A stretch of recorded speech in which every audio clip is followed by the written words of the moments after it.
You are born in a neighborhood where the fire hydrants are open in the summer and the Cadillacs are parked on the sidewalk. You grow up watching them. The guys in the sharp suits sitting outside the pork store drinking espresso, laughing while the rest of the neighborhood breaks their backs for minimum wage. You don't want to be a worker. You want to be a wise guy. You start as an associate. You aren't in the family. You are a tool for the family. You are the wannabe. You spend your days hijacking trucks full of cigarettes and your nights hijacking trucks full of flat-screen TVS. You take the risk. They take the profit. Your job is to be useful. If a capo needs his driveway paved, you do it. If a soldier needs a car to disappear, you crush it. You don't ask questions. You don't have an opinion. You are a ghost with a sledgehammer. You are making money, sure, you bought a nice watch. You have a stack of cash in a shoebox under your bed. But you are constantly looking over your shoulder because as an associate, you have zero protection. If you screw up, you don't get a trial. You just get left in a trunk at JFK Airport. But you keep your mouth shut. You do the time when the cops pick you up. You prove you have honor. And finally, the books open. You get the call. Dress nice, leave your phone. You are driven to a basement in Queens. You walk in and the air smells of cigar smoke and cheap cologne. The boss is there. He pricks your trigger finger with a needle. He smears your blood on a picture of a saint. He lights the picture on fire and places it in your hand. It burns your skin, but you don't flinch. You repeat the oath. If I betray this family, may my soul burn like this saint.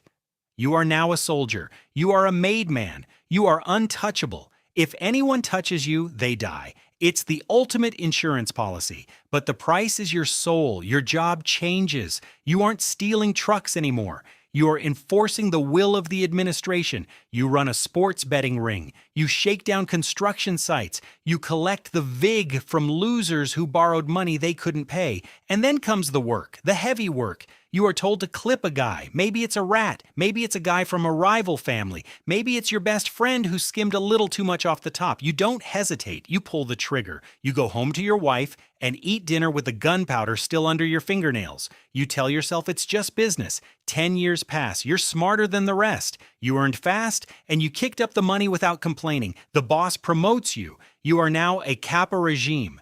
A captain. You run a crew of 10 soldiers. You don't touch guns anymore. You touch envelopes, thick brown envelopes filled with cash. You hold court in the back of a social club. You look like a CEO of the underworld. You have unions in your pocket. You decide which buildings get built and which ones get delayed by strikes.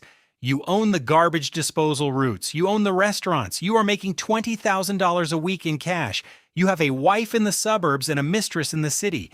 You drive a Mercedes, you feel like a king, but the stress is different now. You are the buffer. The boss screams at you to bring in more money. The soldiers below you are reckless and stupid. You have to keep the peace. And worst of all, the feds are watching. You see unmarked vans parked down the street. You hear clicks on your phone line. You stop talking in your car. You start whispering in walk-in freezers. The old man dies of a heart attack, or maybe he gets life in prison. A power vacuum opens, you step up, you make your move, you take out the rivals, you sit at the head of the table. You are the Don, the Godfather. You thought this was freedom, you were wrong. It is a prison without bars. You are the wealthiest, most powerful man in the state, but you are the most alone. You can't trust anyone. Your underboss, he wants your chair, your consigliere. He might be cutting a deal with the FBI. Your own brother? If the price is right, he'll wear a wire. You stop sleeping. You have a stomach ulcer that burns like fire. You isolate yourself. You give orders through 3 layers of people. You nod. You don't speak. You live in a golden cage of paranoia. It doesn't end with a shootout. That's Hollywood. It ends on a Tuesday morning at 5 a.m. A battering ram hits your front door. The RICO Act.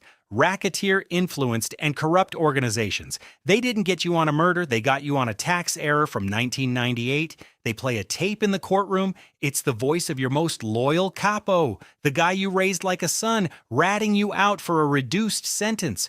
You look at him across the courtroom, he looks at the floor. You realize the code of silence was a myth. It was a lie to keep the soldiers in line while the bosses got rich. Now you are just an old man in a cheap suit facing 3 life sentences. You die in a federal prison hospital handcuffed to the bed while the world outside forgets your name. The life of crime didn't pay, it just charged you interest.